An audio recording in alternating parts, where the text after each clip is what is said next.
DC Notícias Web, voltando agora para falar um pouquinho sobre cidadania.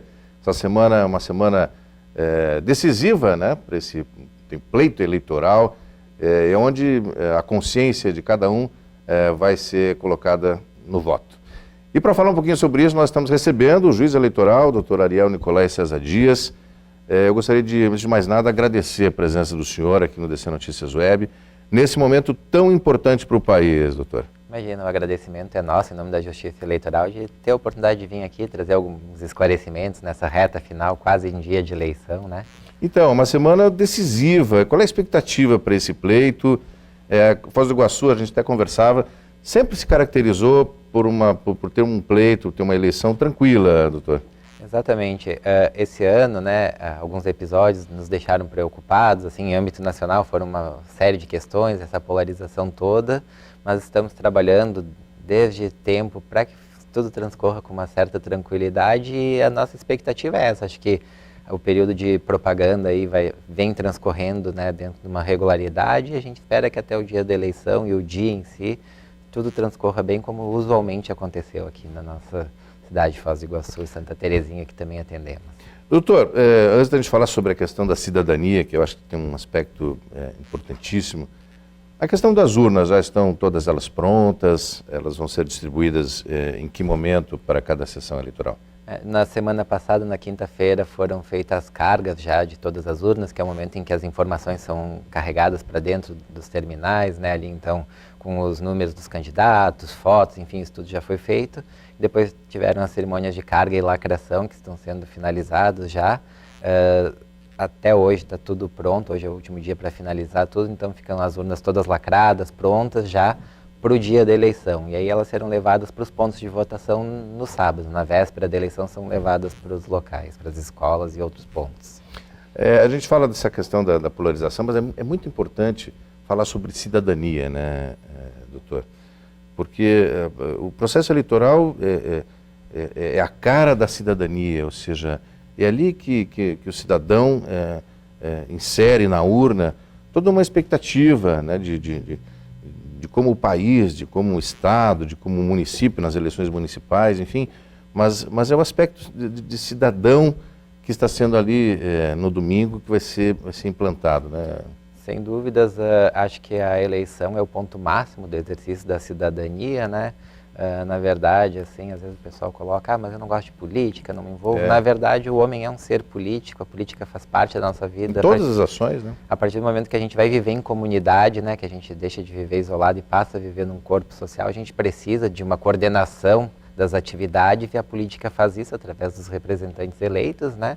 E esse momento de votação, de escolha, de eleições é o momento em que a gente exerce diretamente essa cidadania, né, que a população, cada um de nós, escolhe aqueles que vão nos representar, seja no Poder Executivo, no Poder Legislativo, nos próximos anos. Aí, então é um momento de extrema importância e é um momento, né, que a gente sempre coloca, assim, é um momento de festa, na verdade, né? A gente vê, assim, às vezes essa certa animosidade que faz parte um pouco desse cenário, mas o que a gente tem que lembrar sempre é que são adversários, né, não inimigos, é uma disputa eleitoral, né, estão concorrendo ali, mas ninguém é inimigo de ninguém, não é uma guerra.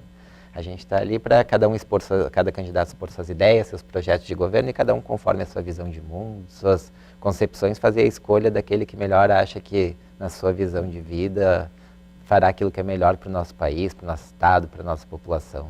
E a melhor forma para, inclusive, cobrar depois, né, doutor, é aquele momento de botar o seu voto na urna, né? Sem dúvidas, o momento da votação é o ápice da democracia, né? É ali que a gente escolhe.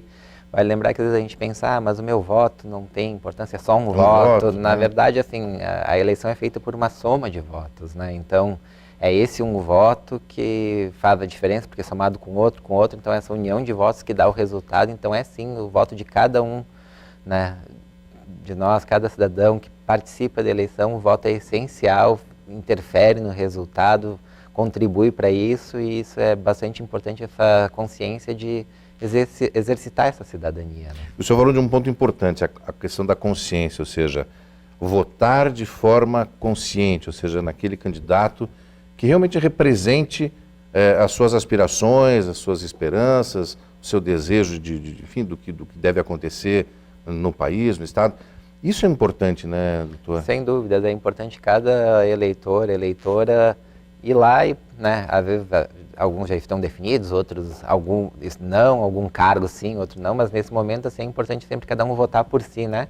Eu vou votar numa pessoa, às vezes a gente muito acaba votando, falaram para que aquele candidato é bom, mas tu não foi te informar, então é interessante que cada um, para poder exercer com o seu voto, né, da forma mais adequada, e buscar então as informações desse candidato, a história de vida dele, o programa de governo, as propostas, até para conhecer, para depois poder cobrar, né?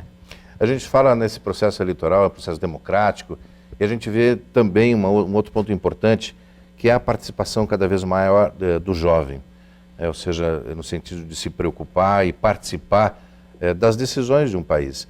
E eu acho que isso é vital, né, para essa democracia toda no país. Sem dúvidas, é de extrema importância a participação dos jovens. Na verdade, o jovem é o futuro do país, né? Então, assim, esse eleitorado jovem participando da votação, atuando, é importante tanto concorrendo aos cargos, né, a partir das idades que permitem ali, quanto votando, exercendo a escolha, assim, e dos 16 a 17 anos é facultativo o exercício do voto, né, mas a gente vê esses jovens que não teriam uma obrigatoriedade de votar se interessando pela política, né? Exato, fazendo as escolhas. A gente fez uma campanha aqui em Foz do Iguaçu, a Justiça Eleitoral fez mesmo para buscar a inscrição desses jovens. A gente teve um resultado bastante satisfatório, assim, eu não tenho agora os números de cabeça, mas a gente teve um alistamento assim, recorde de jovens que vieram se alistar que não teriam obrigação de votar. Então isso mostra a importância, né, desse trabalho, dessa conscientização mesmo dos jovens de participarem desse processo, porque o futuro pertence, na verdade, à juventude, né? A juventude que vai estar aí levando o nosso país para frente. Doutor, e de outro lado a gente vê os idosos acima de 70 anos que não precisariam votar, mas é muito comum a gente, quando vai fazer reportagem nas eleições, logo cedo, né, quando abre a sessão eleitoral, já os idosos já na fila.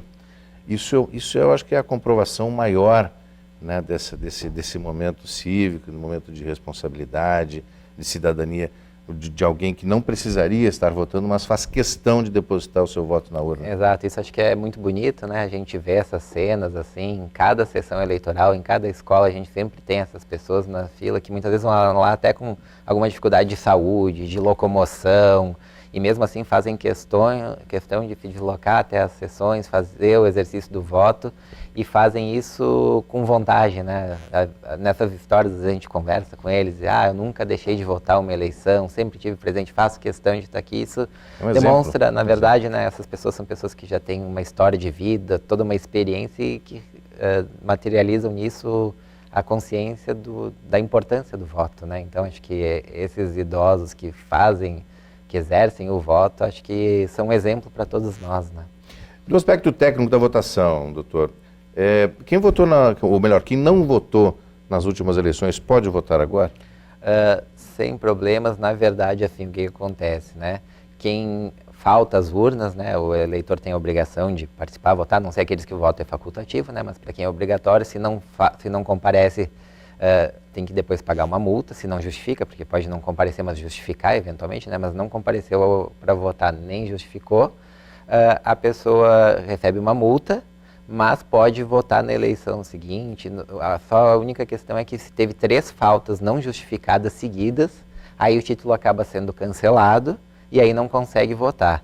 Então, se eventualmente a pessoa faltou 1 ou 2 vezes só, não tem problema. Se chegou a faltar 3 já seguidas, né, o importante é que consulte no site ali do Tribunal Regional Eleitoral, do TSE, ali, a regularidade da sua inscrição, porque mesmo não tendo votado 3 vezes, tem todo um procedimento para lançar esse impedimento, esse cancelamento do título. Então, às vezes, ainda não processou, então só consultando, quem tiver numa situação que está na dúvida se o título está regular ou não, acessa ali o site do tribunal e faz a consulta que vai saber se está apto ou não ao voto. Teve uma outra sugestão, inclusive do TSE no site, que é a questão da colinha. Ou seja, porque são muitos números, vários candidatos, e tem muita gente que não guarda esses números todos na cabeça. É importante, então, ter a colinha. Exatamente, isso é bastante importante, né? levar a colinha anotado num papel os números de cada candidato, porque realmente é uma votação longa, são 5 cargos, né? Então, para não se atrapalhar e a memória não nos trair, né, é bem importante, até porque não é permitido levar para a cabine de votação o celular, porque hoje em dia a gente é acostumado com o celular, a gente anota tudo no telefone, né?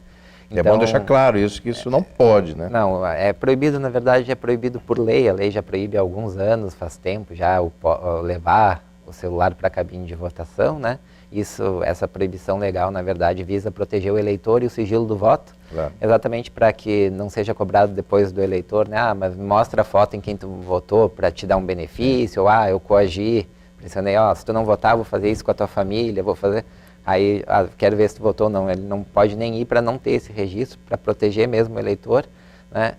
Nas eleições anteriores, o Tribunal Superior Eleitoral era um pouquinho mais flexível, tinha uma regulamentação que permitia ir para a cabine de votação com o celular desligado.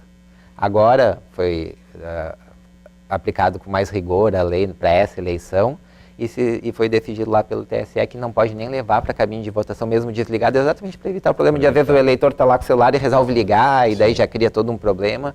Então, na verdade, todo mundo pode ir para o dia da votação, porque hoje a gente não vive sem celulares, né? Então pode ir para o colégio, para a fila, votar com o celular, não tem problema nenhum, não é assim, é proibido de ir votar com o celular. Não, pode ir com o celular, vai entrar na fila, só na hora de ir para a cabine de votação que não vai poder levar junto. Então, todas as sessões eleitorais ali vai ter, né, o terminal do mesário, digitou o número ali do título do eleitor, reconheceu ali, fez a biometria, o eleitor foi votar. Quando ele for se dirigir à cabine de votação, vai ter um lugarzinho, uma mesinha para ele depositar o celular dele, ele vai lá, vota e retorna. Por isso que é importante a cola, né, porque nesse momento ele vai estar sem o celular, então ele pode levar o papelzinho com a colinha, com os números, para ele poder ali fazer o voto dele sem errar, sem se atrapalhar. Doutor, para essa eleição, alguma alteração para o dia da votação? Em termos de horários, enfim? Não, o padrão de sempre, né? A votação começa às 7 da manhã até às 17 horas, é o que sempre foi, não temos nenhuma novidade nesse sentido. E a partir dali, depois que encerrar esse prazo, aí os cartões, enfim, são todos levados por fora, é isso? Na verdade, encerrado o horário da votação, né, a urna já imprime os boletins de urna. Já envia de lá mesmo? Que lá já é pendurado nas sessões, ali em cada sessão é pendurado o boletim, que ali com isso já a população consegue fiscalizar o resultado de cada urna, né, que sai impresso ali.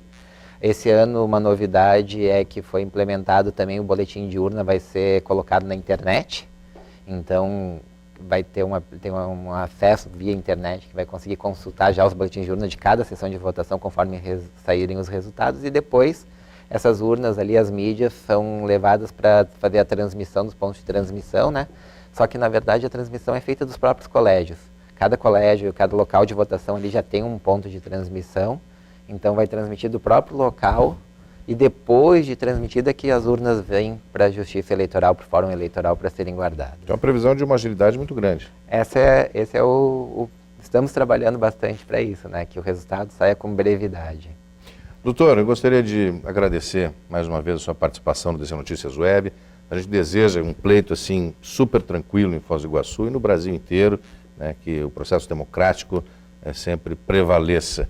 E agradecer de coração a sua participação aqui no DC Notícias. Imagina, a gente que agradece também a oportunidade de estar aqui esclarecendo um pouquinho essas questões, conversando, né, com a nossa população, com o nosso público sobre essas questões tão importantes para o nosso país, para o nosso futuro, né? E meu desejo é o mesmo, né, que tudo transcorra bem, que cada eleitor possa exercer com tranquilidade a sua escolha nesse dia e que tenhamos o melhor para o Brasil, assim, que temos uma eleição tranquila, e os atos decorrentes aí, né, do resultado da eleição, os passos seguintes, da mesma forma. Muito obrigado. Obrigado.